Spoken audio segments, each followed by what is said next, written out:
from Chicago and the Philippines. A comprehensive review of the week's special community events, featuring many exciting personalities, handled by the most professional Chicago Philippine Reports TV staff.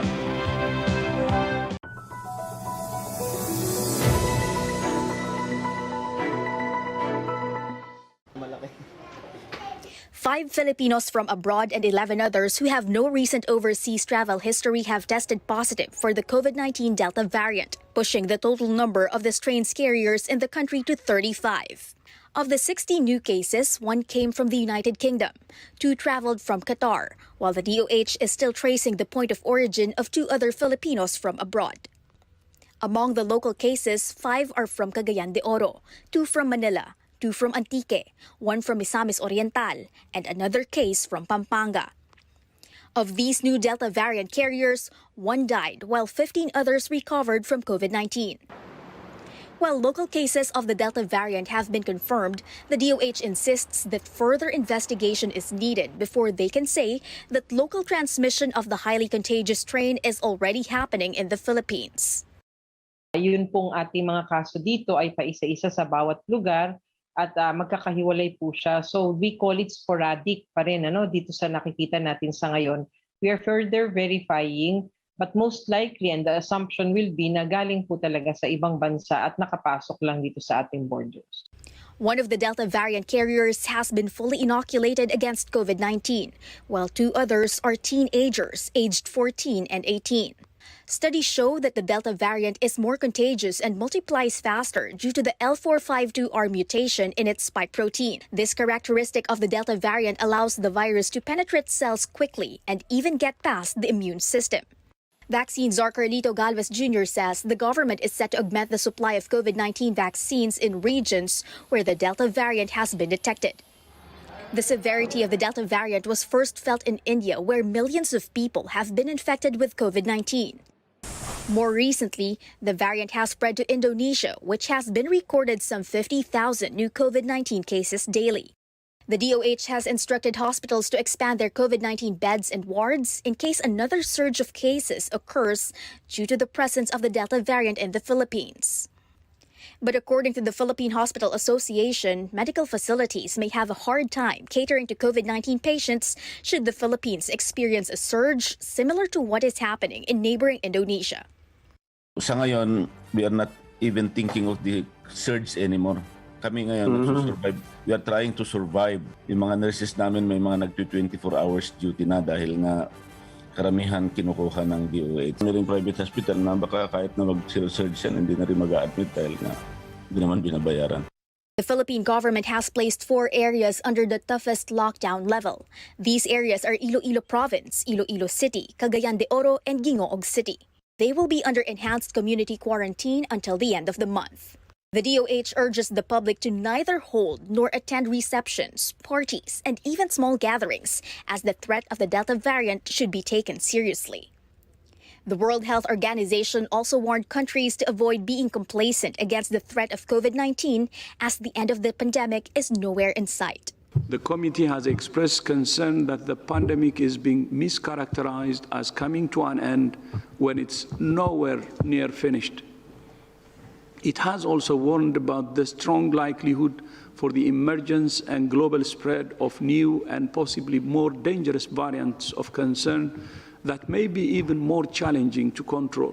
The Philippines has imposed a travel ban against Indonesia and is eyeing the possibility of temporarily halting flights to and from Malaysia and Thailand, where the Delta variant has also wreaked havoc.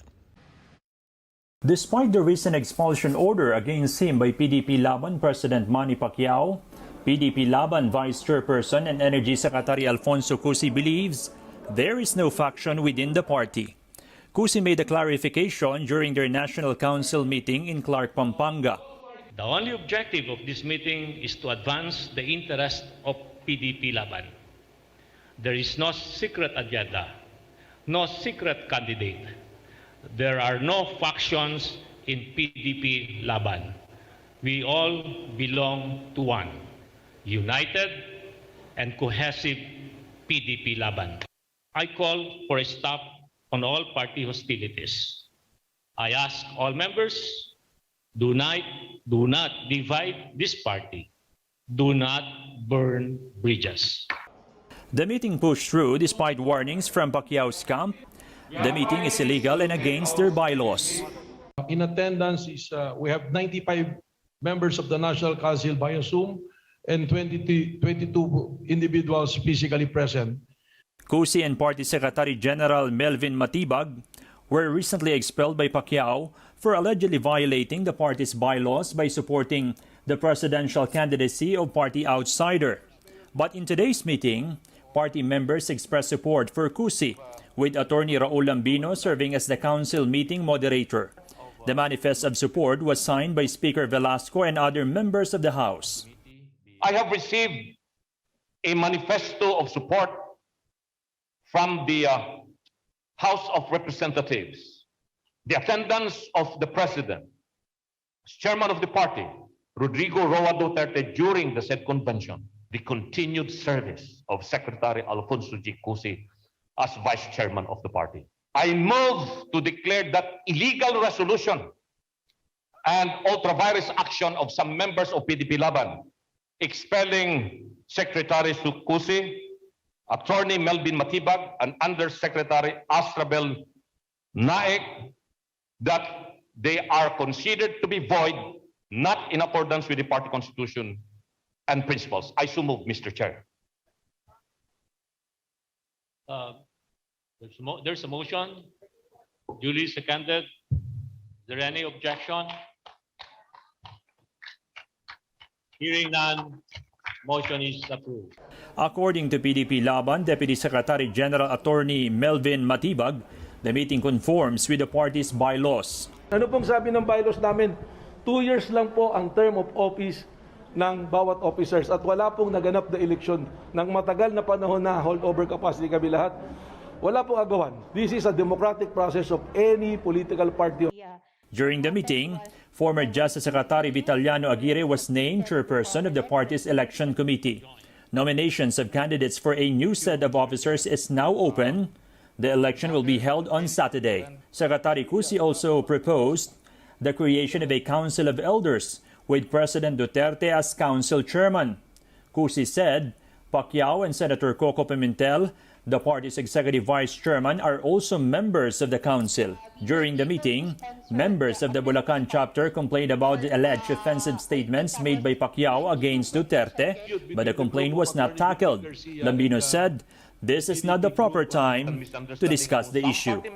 ViaTimes, vital news, vibrant views for the Filipino Asian communities in Chicago. ViaTimes for your most interesting and exciting reading and your party coverages. ViaTime has very interesting columnists. You name it, ViaTimes has it. Law, Filipino news, dentistry, immigration, humor, serious opinions, health, beauty, mysticism, Bata Corner, showbiz, and intelligently written editorials. Call ViaTimes at 773-866-0811.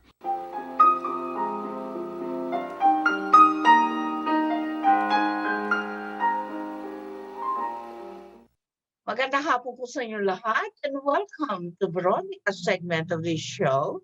Today, I have a very, very interesting lady, and she's all around. She's multi-talented, amazing lady. And help me welcome Miss Jeanette Watts. Miss Jeanette, hello. Our show. She is the author of this book entitled Wealth and Privilege. I like the title, Wealth and Privilege. And we are going to be talking about the book and some of our very interesting talents that she's been known for. And okay, let's start about your book, Jeanette. And okay, the title of your book, Wealth and Privilege. It's very, very interesting, but the background of the book is Pittsburgh, Pennsylvania, and it's more or less about some kind of a Gone with the Wind kind of story, and Janet will be talking to us about it. Hi, Janet. Hello. What is this Wealth and Privilege book about? Well, it is, in a way, wealth and privilege. It's sort of the things we all think we want, right? So in a way, the whole story is sort of having wealth and privilege does not necessarily, is like money can't buy happiness. So, but here's somebody who has wealth, who has privilege, and has no control over his own life. And he has to learn how to stand up for himself, because if you don't stand up for yourself, who's going to? So, and he has a sort of, he falls in love with basically a mentor who helps him learn who he is and how to take some control over his own life.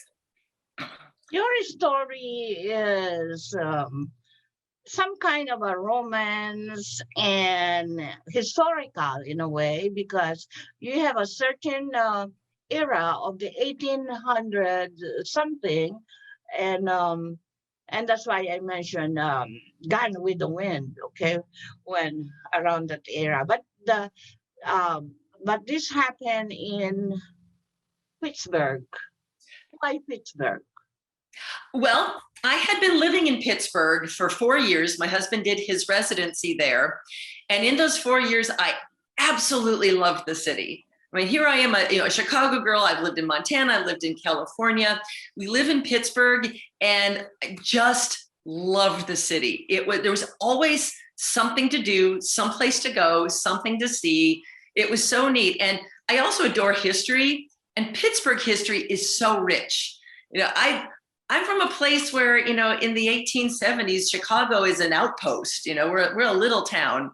And Pittsburgh, George Washington, as a young man, looked at the fork in the rivers at the center of Pittsburgh. And that was so neat to me, that the city was so old and so rich in history. And so when we moved away after living there 4 years, it was like my therapy. I missed it so much. And it was a way to talk about this place I loved. And it also gave me excuses to go back, because I had to go back to do more research. And I'd stay with a girlfriend, and we'd go thrift store shopping, and I'd go to the library and the archives and spend more time in the Heinz History Center. So it gave me excuses to go back to Pittsburgh too. So. Wow, I didn't know about that, about Pittsburgh. I've never been there. And being a Chicago girl, and being an author now, and write about a particular city like Pittsburgh, wow, that must be an amazing city for you to get attracted in making it the background of your book. Anyway, your book, Wealth and Privilege. What is your mission in writing this book? It was one of those things. I've listened to like authors things, how do you write, whatever. It's not a how. I have no choice in the matter. When I was a kid, when I was like in 4th grade, I used to make up stories for my best friend that I would tell her as we'd walk to school. And like I had a serial going every day. Here's the new installation of our story. And then someday on the playground, my best friend, grabs another little girl and says, "Tell her the story." And so I'm going back to the beginning, and I'm telling, she goes, no, you forgot about this part. And oh yeah. And I tell the part, no, you forget. Finally, my best friend says to me, "Are you writing this down?" So she made me start writing. And so I always had stories in my head, and writing them down, if I didn't, the characters beating on the inside of my brain would drive me crazy. I mean, okay, they do drive me crazy, but at least letting them out of my head and letting other people see them it's sort of like I have no choice. I have to tell stories about the characters inside my head. And it's kind of nice that other people read my books and say, "Wow, I know that guy," or "Wow, I am that guy." And so it's nice that I have some other people have a connection to these people that mean a lot to me. So you are a natural storyteller. Apparently. And of course, really be very interesting to get a copy of this Wealth and Privilege book. But where can our viewers find your book? Well, easiest place is it's on Amazon. So if you go to amazon.com, Wealth and Privilege by Jeanette Watts. It's available in, it just came out in audiobook. I first did it in a hard copy, or first I did it in Kindle, then I have hard copy. Now it's also available on audiobook. I have a wonderfully talented gentleman named Andrew Baldwin who did the audiobook for me. And it amused us both because the hero of the book, his name is Thomas Baldwin. So having an Andrew Baldwin read the story of Thomas Baldwin, I mean, it amused us both, just no end to that. The guy had the right last name as well as the perfect voice. Wow. I'm really curious. How many books have you written so far? Well, so far I've published 5. So I have Wealth and Privilege, and I did write a sequel for all the people who get to the end and tell me they're going to kill me. Yes, I did write Brains and Beauty. After you read Wealth and Privilege, Brains and Beauty tells it. I've also got 2 books that have to do with Jane Austen. So everybody's wild about Jane Austen. So I wrote a satire called Jane Austen Lied to Me, and that's a modern story. And then I've written one called A Woman's Persuasion that it's a modern retelling of Jane Austen's Persuasion. And I've also got a dance textbook published. But then there's all the books that aren't ripe yet. I've written a couple that are sort of set in Shakespearean England. And I wrote a draft and it's like, it's not ripe yet. So I cut it out, rewrote it. It's still not ripe yet. I have to get back to it, but it's not ripe yet. And there's always, now I've just started another Jane Austen book as well. So I'm still dabbling in both historical fiction, which I obviously adore, and other ideas that I have to obey and work on too. So that's all my books so far. Wow.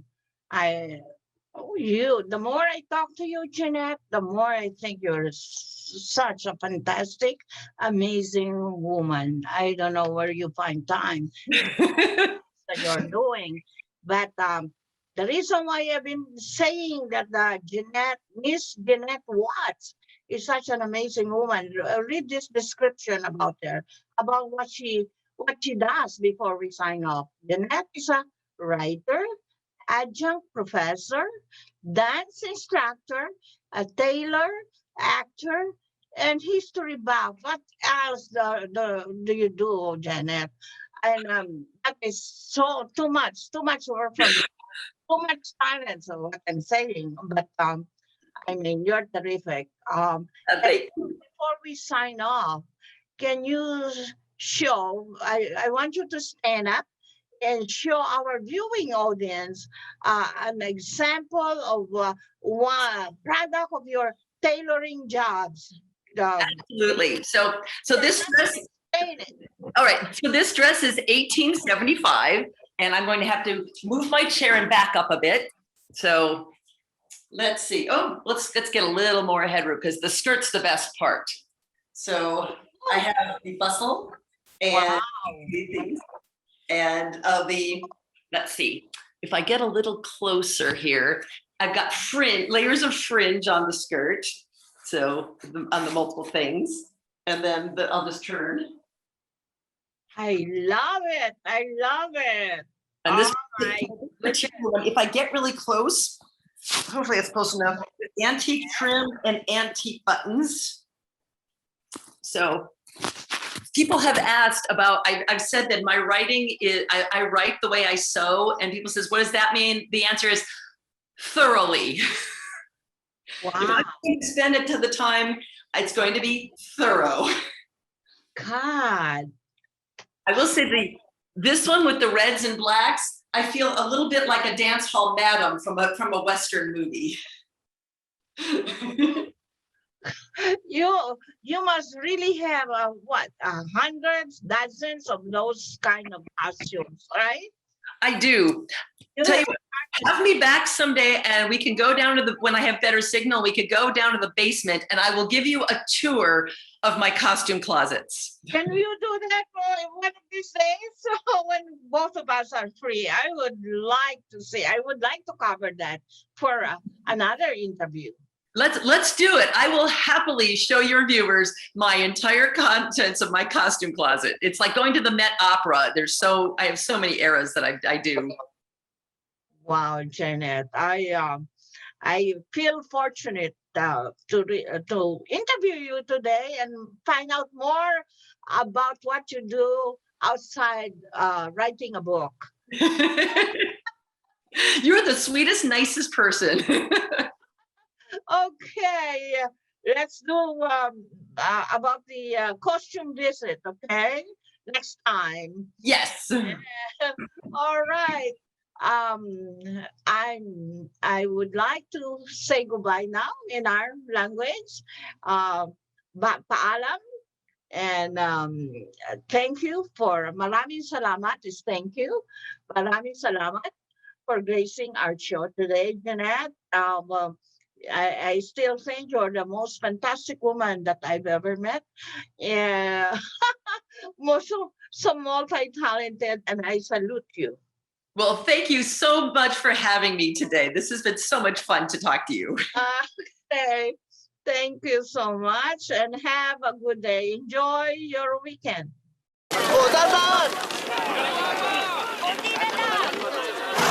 Yan! Dito na! Perfect!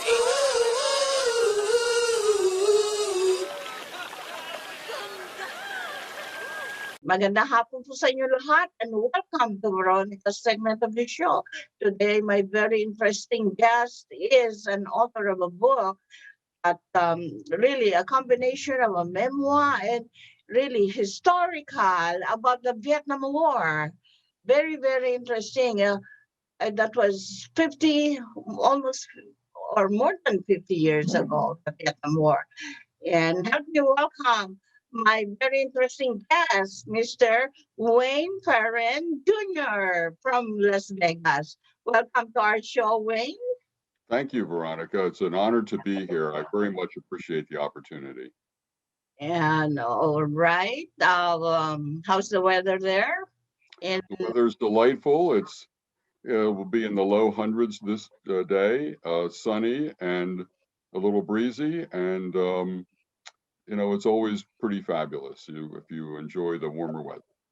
Well, I would love to tell you that we also have a very beautiful weather now in Chicago. Cold, really very cold Chicago is now enjoying our really hot summer. Okay, Wayne, the title of your book is quite a mouthful. Let me read it. Wayne is the author of Conscientious Objector, A Peaceful Fight to End War. And Wayne shares the stories of two men with profoundly different consequences from their choices during the Vietnam War. It will be very interesting to hear from the author's book about this very interesting topic that he wrote about. Welcome to our show, Wayne. Thank you. Yes, the conscientious objector is someone who refuses to fight in wars because of their beliefs, and that is the position I took during the Vietnam War. The subtitle is A Journey of Peace, Justice, Culture, and Environment, which kind of portrays the depth and the multifaceted aspects of the time. So my memoir is in the context of a lot of other activities in addition to objecting to war, and the life of other young men who are associates, friends, or others who I discovered along the way who were challenged also by the draft and participating in war. As a young man and a draftee to serve for your country at the time, were you already a conscientious objector? It's an evolution process. You know, as I was growing up, I was trained to hunt animals, and I refused eventually to do that. I was always against corporal punishment, and I felt very much abhorrent of war. Through college, I was trained in science and became less influenced by Christianity, my background, and more influenced by ecology, the global energy associated with life, and the respect for all living things. And so, like many young people, we are eventually challenged with in our beliefs. And so when I was graduating from college, I happened to have a low lottery number.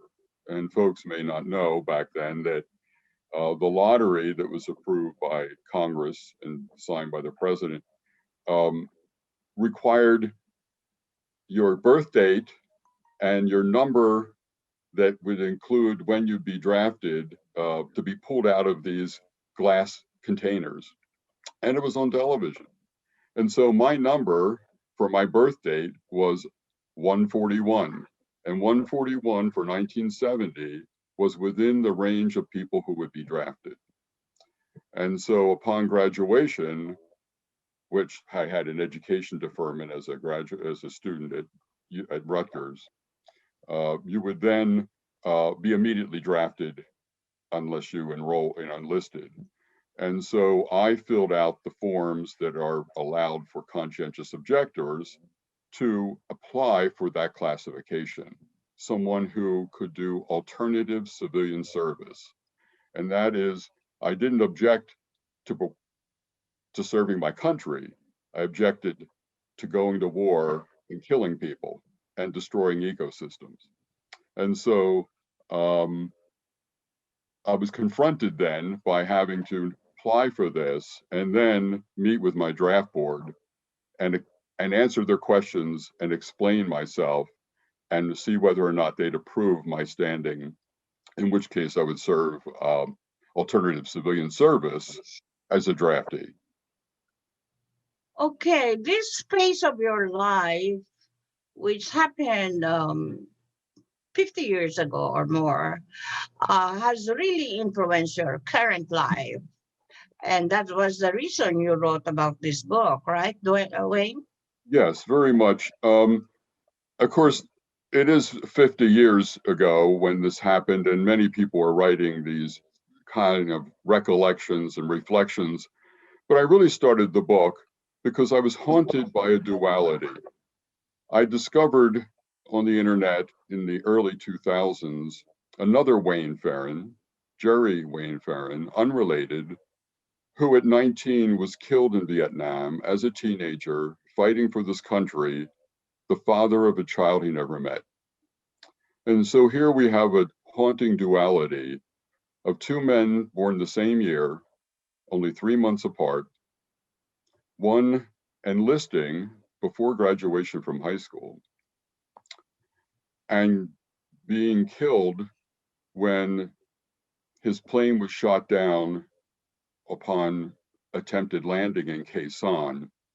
8 men were killed in the process. And Jerry Wayne Farron died from his burns in Texas in the hospital. This accident occurred February 10th, 1968.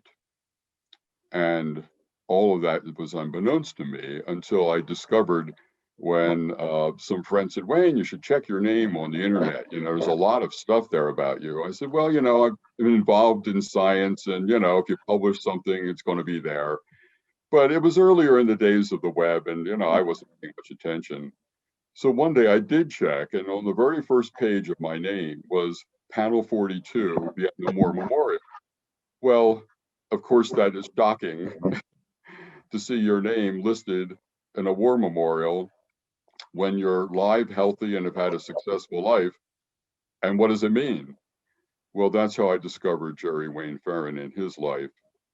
And the plane he was on, he was not supposed to be on. Another young man was recruited for an office job and did not join the flight. and Jerry Wayne Ferrin was put on the plane as an engineer. And it, interestingly enough, was covered by Life magazine because a photographer was there. So one of the pictures in my book is his plane sitting on the runway burning, taken by the Life photographer on February 10th, 1968.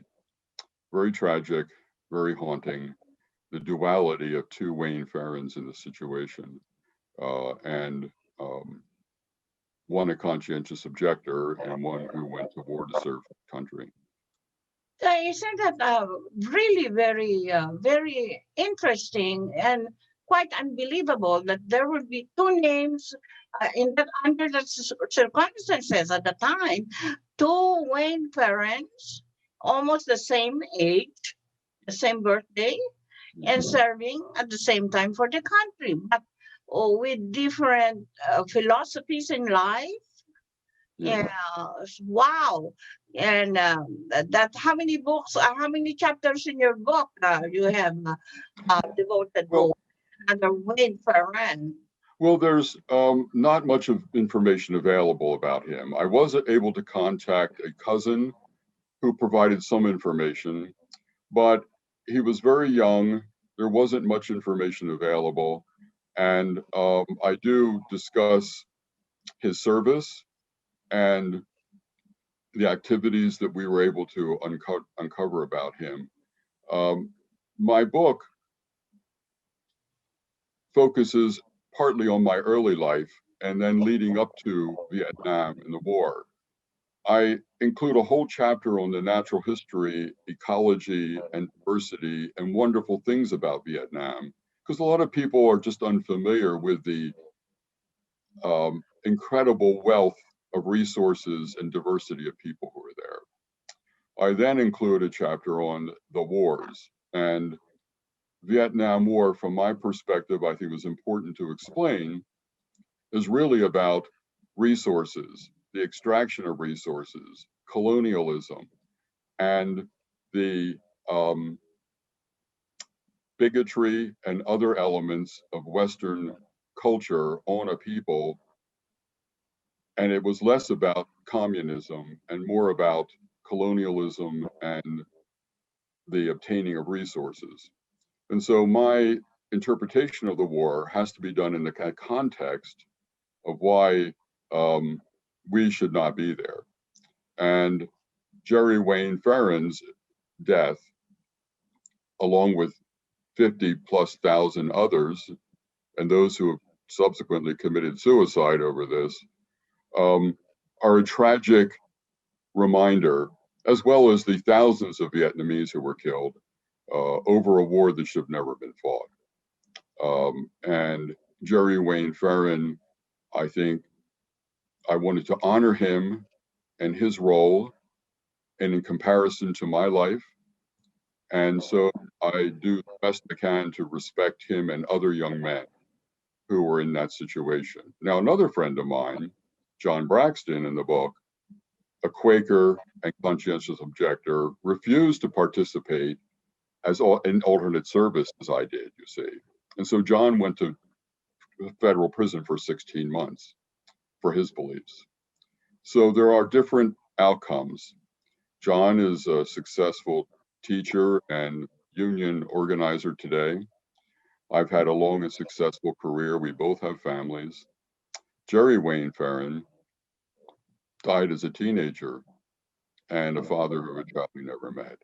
And I think these stories are important to tell the consequences of war, in addition to the devastation of the landscape, the ecology, and culture that happens even today in war. And so this is an example of that, and why all of these reasons why war should not be fought. There have to be other avenues. And I wanted to provide the example of these young men, and through their stories, what happened 50 years ago. All right, great, terrific. Wayne, can you please tell our viewing audience where to get a copy of your book?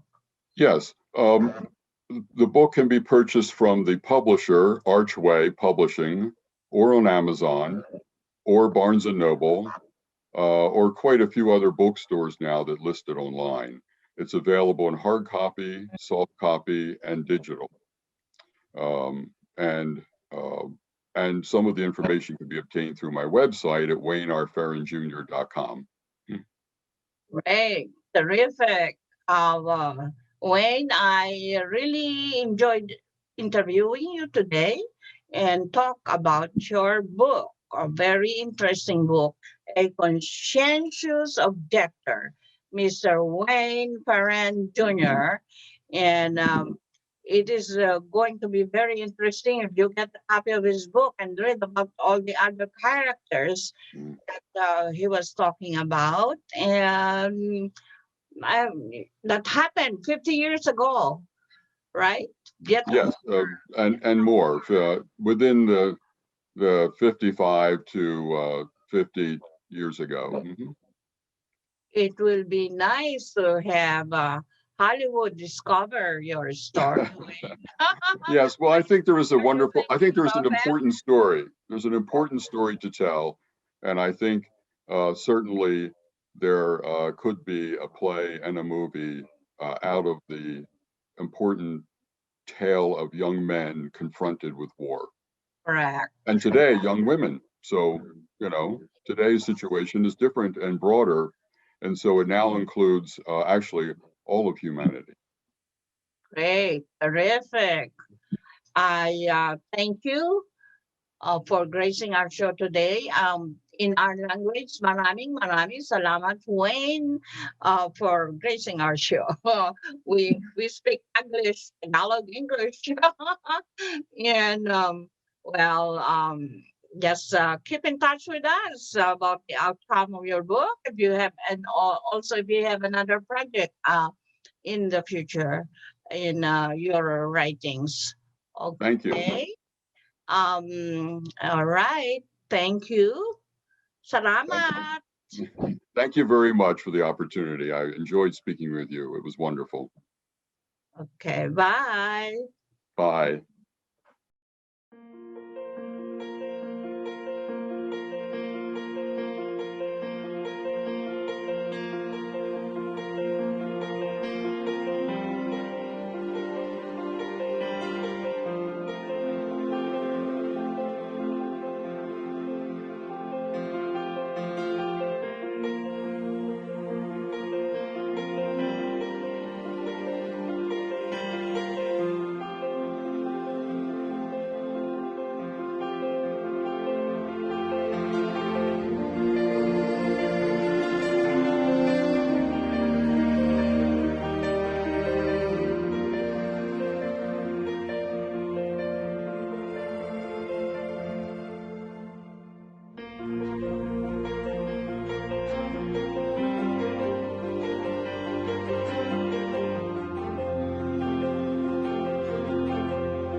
would like to welcome all of you to Baladna Jewelry. We have a very big selection of 21 karat gold jewelry imported from the Middle East, from Dubai, Saudi, and Bahrain. And we have a very big selection of diamond.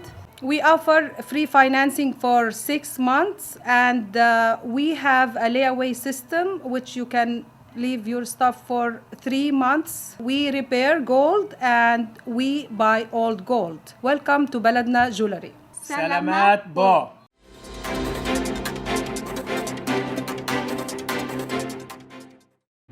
Good afternoon, this is Brigitte, Carino, Cueter, bringing you this week's local news from our community. There are now 9,125 reported deaths from the COVID-19 vaccinations across the United States this year. The number of deaths linked to vaccines this year has absolutely skyrocketed. According to the CDC's own data, in the first 3 months of 2021, the VA-ERS website recorded over 1,750 deaths due to vaccines in the U.S. Last week, they were reporting 6,985 deaths, and this week, that number jumped up 2,043 to 9,048. That number is now at 9,195. The Vaccine Adverse Event Reporting System database contains information on unverified reports of adverse events like illnesses, health problems, or symptoms following immunization with U.S. licensed vaccines. Reports are accepted from anyone and can be submitted electronically at www.vaers.hhs.gov. There have been 411,931 adverse reactions reported to the vaccine.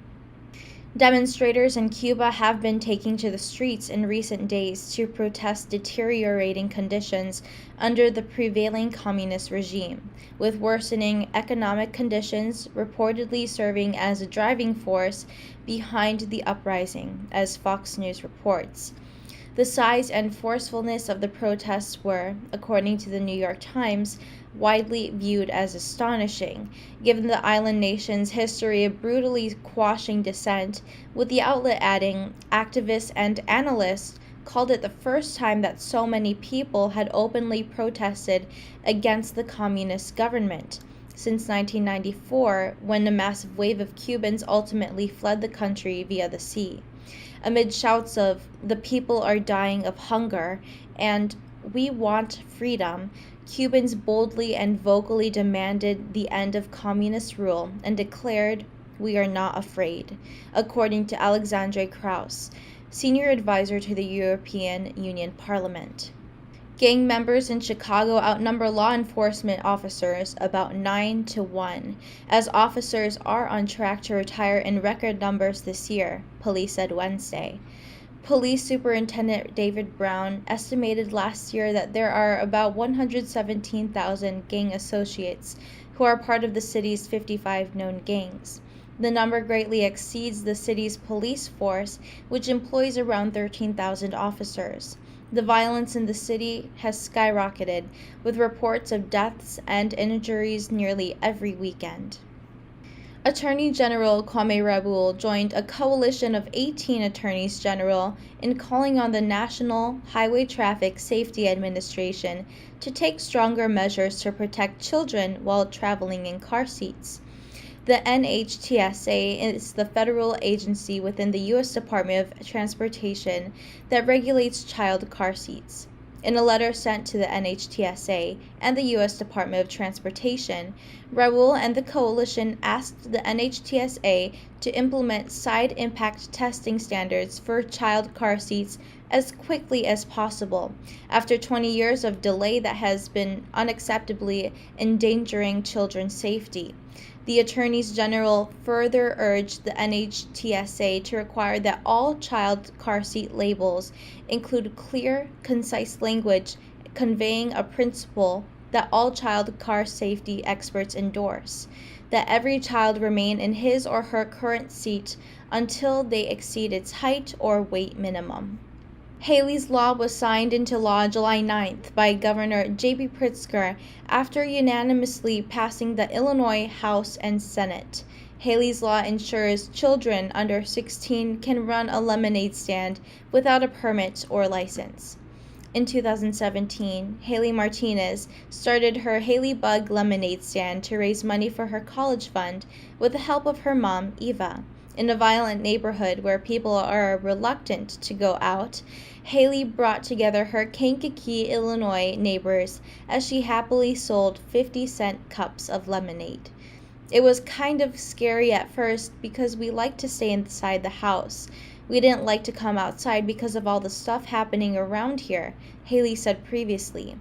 As we kept doing it, I got to see everybody smile when they tasted my lemonade. It was just, wow. They were lining up to get my lemonade. Shortly after being profiled in the Kankakee Daily Journal, city and county health department officials paid the 11-year-old a visit and told her to shut down the stand or face fines. They cited the lack of water and sewer service to Martinez's home, the result of a billing dispute, even though bottled water for the lemonade was purchased at the grocery store. The Illinois Department of Labor announced that employers in Illinois that don't adhere to rules outlined in the Wage Payment and Collection Act are now subject to larger penalties. Following Governor Pritzker's signature of HB 118, an employer found to have violated the act is liable for not only the unpaid wages and final compensation, but also 5% of the damages of the underpayment per month for each month during which wages or final compensation remain unpaid. Previously, employers owed 2% of the damages for underpayment. All wage claims are encouraged to be generated online through IDOL. The claimant will be guided through the process to submit an accurate wage claim application. If a worker wants assistance filling out a paper form, they can call 312-793-2808. Online claims can also be filed. Illinois is one of 16 states that do not require permits for lemonade stands, according to Country Time Lemonade. SB 0112, filed by State Senator Patrick Joyce D. Essex, ensures local government does not try to stop children from selling non-alcoholic mixed beverages on private property or in public parks. That's all for today. Thank you for watching our news this week. This is Brigitte. See you next time. Magandang hapon po sa inyong lahat. This is Melody Dizon, your Health Matters host. Today is July, middle of July already. That's right. And I just want to, share some things that are going around our community. I was at the Amazon store, fresh store, I would say, in Schaumburg, maybe a few days ago, and I just wanted to give some ideas on what you can expect. This will be part of our health because the next video will show you next week are, what items to buy, how to eat clean, fresh, and healthy options. So when I went to Amazon fresh store, they had said that it will take you out to what they call a just walk out shopping option. So for the first time, just walk out technology is available in a full-size Amazon fresh grocery store. So customers can save time for groceries by skipping the checkout line with the launch of their new fresh store in the Schaumburg area. So what can you find there? Well, like a traditional grocery shopping store. There's veggies, fruit, meat, seafood, prepared foods and pastries, all the amazing selection customers love and expect, with the option to skip the checkout line. So this is really the very first time they've built the option to shop using the Just Walk Out or traditional shopping all in one full-size grocery store, and they're thrilled that their doors are open. So the stores that I had went to in Schaumburg, customers can come in, shop for the groceries they want, and skip the checkout on the checkout technology. Alternatively, customers can opt to shop using their traditional checkout lanes staffed by their employees. So they're also available throughout the store for assistance. The feedback, and my feedback, has been fantastic. They said it was really, really cool. I thought it was nice, with customers noting that Skipping the checkout line allows them to save time and reduce contact in stores. So how does it work? So when you walk in, just the walkout technology is made possible by the combination of computer vision, sensor fusion, and deep learning, and adds convenience to customers' grocery shopping experience by giving them the option to come in to pick it up what I want or skip the checkout when they're done. Anyone shopping at the new Amazon Fresh store can take advantage of the technology that connects to their customer's Amazon account or credit card. So customers are prompted at the store's entry to choose if they want just the checkout option or the traditional checkout lanes. So people who opt for the just walkout option can enter the store in 3 ways. So they can, number one, QR code in their Amazon app. They can use the Amazon One to scan their palm or insert a credit or debit card linked to their Amazon account. Each option will open the just walkout gates. So once inside the store, customers can shop like normal. You know, anything they take off the shelf is automatically added to their virtual cart, and anything they put back on the shelf comes out of their virtual cart. At the end of their trip, customers shopping with a just walkout experience simply scan or insert their entry method again to exit. The feedback again has been great. The customers noting that skipping the checkout line allows them to save time and just go directly to your cart. You know, it's the Amazon Fresh store showcases that technology continues the ability to scale them and adapt to new environments and selections. So it'll actually help more customers enjoy easier and faster way and by just doing that. Another thing they're saying that customers who want a traditional shopping experience can enter through the store the same way, just like how you would, and either you can do the checkout lanes in the app by using your credit or debit card attached to your account. So regardless of whether customers use just walkout technology or traditional checkout lanes, they'll see everyone, a lot of employees are asking you, how can I help you? Do you need anything? You know, those things, they're always available. Also, traditional shoppers will get a paper receipt if they want to, and recognize that Amazon customers will also receive a digital receipt. So it's just giving you a lot of options how to do shopping these days. So again, it's fast in and out, no waiting in lines. Checking out with the palm is super easy. Seemed very high-tech and traditional at the same time, so you both have that experience. The assortment as well is great. The staff is friendly. I didn't think of the technology as I just shopped and put things in the cart and it scans by itself. So everything was set up intuitively and the experience was so effortless. So no lines, no scanning items, just like anything. It's almost like magic. So super easy shopping experience, inviting, colorful space, number of unique products, and again, everyone else in the store has been very helpful. So there is one I know in Schaumburg that's open. There's also in California. There's also in Virginia and Illinois so far as what has been noted. I don't have the other areas in Illinois, but the customer has been saying that it's, including me, it's really exciting and a new way to do things. Again, with wide assortment of national brands and high quality produce. And they consistently have low prices, like $1 for food for less than a buck, they said, including bananas for 15 cents and freshly baked breads for 89 cents, along with freshly baked pizza slices for $1.79 and rotisserie chicken for $4.97. Well, Amazon grocery store has also been named as one of the top 57 U.S. grocery retailers. So I think, I don't know what else they're going to be thinking about next, but I thought I really had a very good experience. It was really cool. It's like shopping in the 21st century.